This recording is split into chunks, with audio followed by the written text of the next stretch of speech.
030124 WIA membership. A motion is needed to discuss resolution 030124 WIAA membership. Do I have a motion? I'll move. Okay, thank you, Brent. We need a second. Do we have a second? I'll second. Okay, thank you, Beth. The motion has been made and seconded. Do we have any new comments for discussion? Okay. If there is no more discussion, I put the question to vote. All in favor of the motion? Yes. Yes. Yes. Yes? Yes. Okay, and no opposed. The motion passes 5-0-4 against.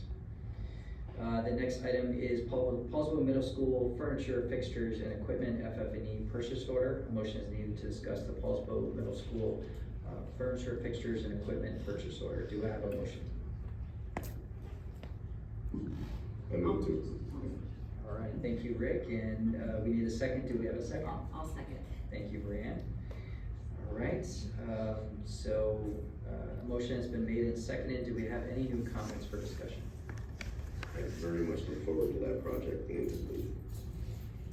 Yeah, I'll just say, you know, it kind of stuck out when I was looking through the facility condition assessment. That was our second highest replacement expense behind HVAC was furnishings at $29 million over the next 20 years. So this is probably just a small step.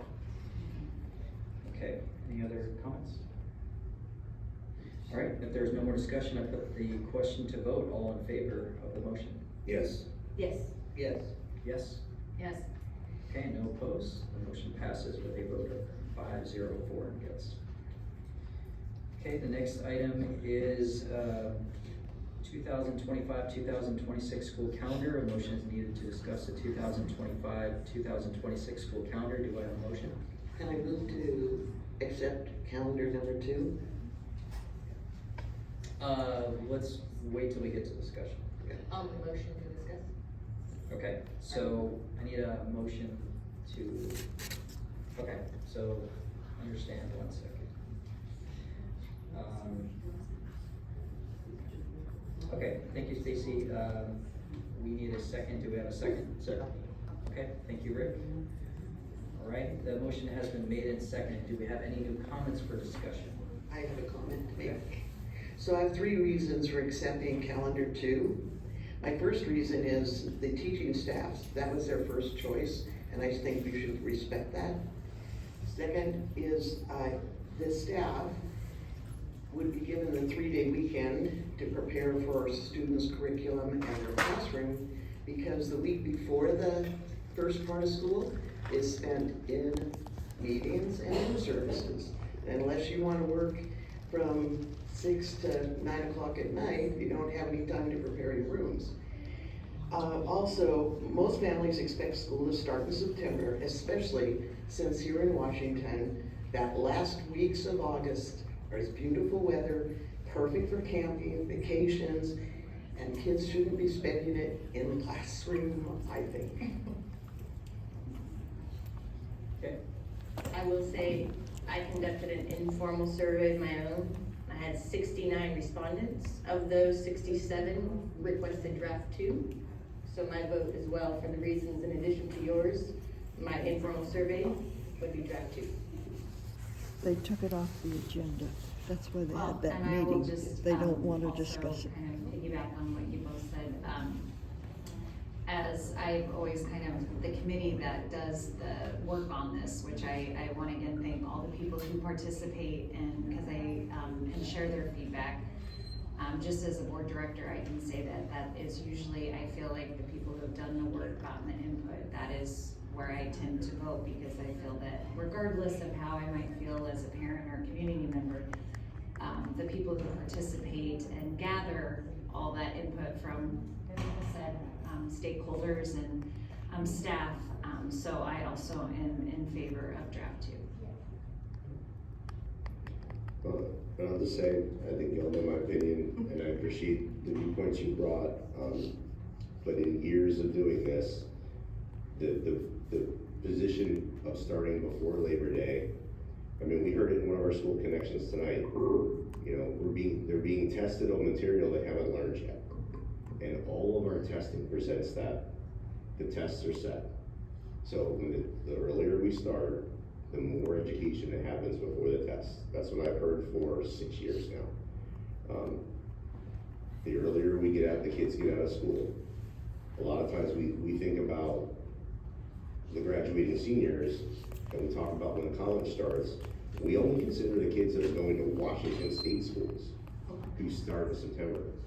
We don't think about the kids who are going to out-of-state schools that start in August, who might be going to football or band camps that start in the beginning of August. So the earlier they get out of school as graduating seniors, the more time they have to spend with their families, to work, to prepare for that transition to college. And so, again, and then the 3-day, 4-day, 5-day transition, it's easier on the younger kids, it's easier on the special needs kids. I can tell you as a parent who has had both, a kid, you know, when anxiety exists no matter what when your schedule changes, and anxiety over transition changes is huge, it's easier to do 3, 4, or 5.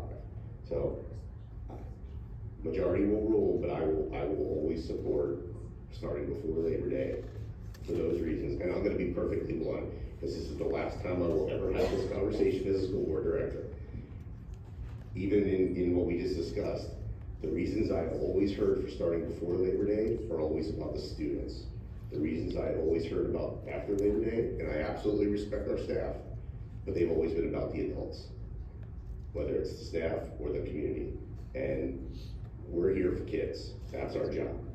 The board is here for students. I said I'm elected by the community, but I work for the kids. So I will always vote for the schedule that I think supports the kids the best. Okay, thank you. Thank you for your comments. So just a reminder, we're voting on the acceptance of draft number 2. Okay. There's no more discussion. I put the question to vote. All in favor of the motion? No. Yes. Yes. Yes. Yes. Okay. And Rick was opposed. The motion passes with a vote of 4 for and 1 against. But I just want to clarify, this is for 2025, not this coming school year. That is correct, yeah. Okay. 25, 26. Next item is management reports. The management reports be turned over to Rachel Davenport and staff to answer any questions the board has regarding the materials provided. Are there any questions? No, looks like everything we discussed got captured well. The only thing I would say with 1400, there's a lot of things we discussed that aren't specifically called out in policy. So I would just encourage and ask the board not to lose sight of those things that aren't specifically written that we discussed changing. Are we talking about the policies then? The Yes. policy gotcha.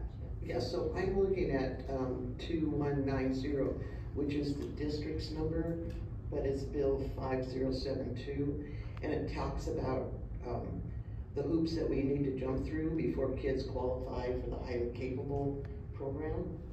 And I agree that it should be selected.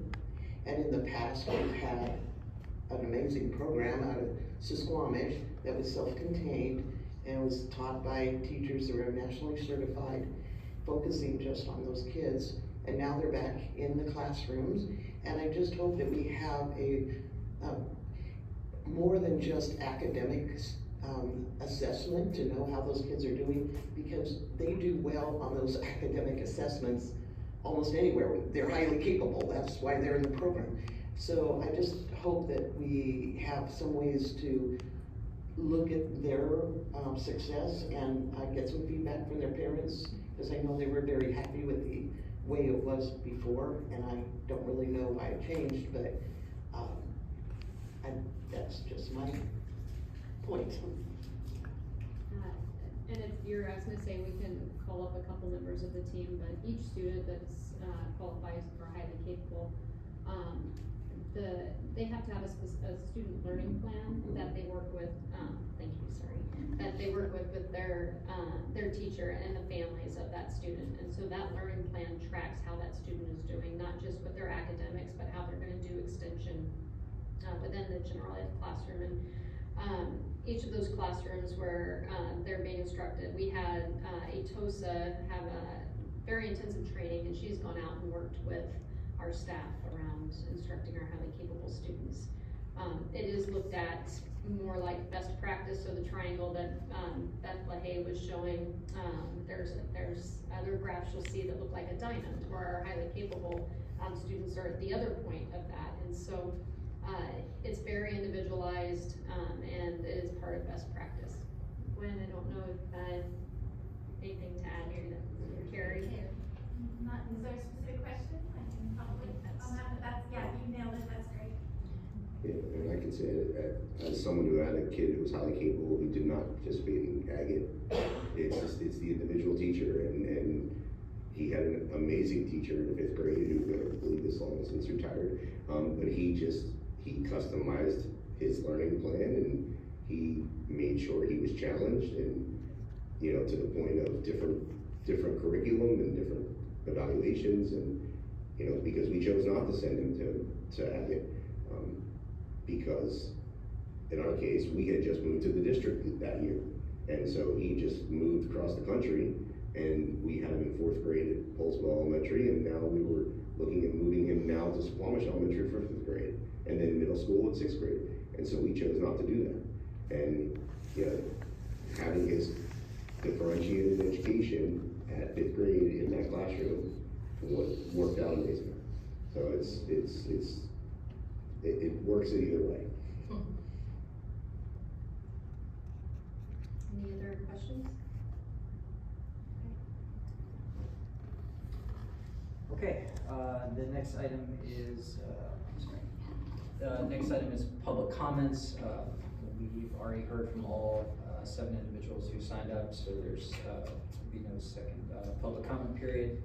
And then after that, the time is 8:01. This meeting is adjourned. Thank you.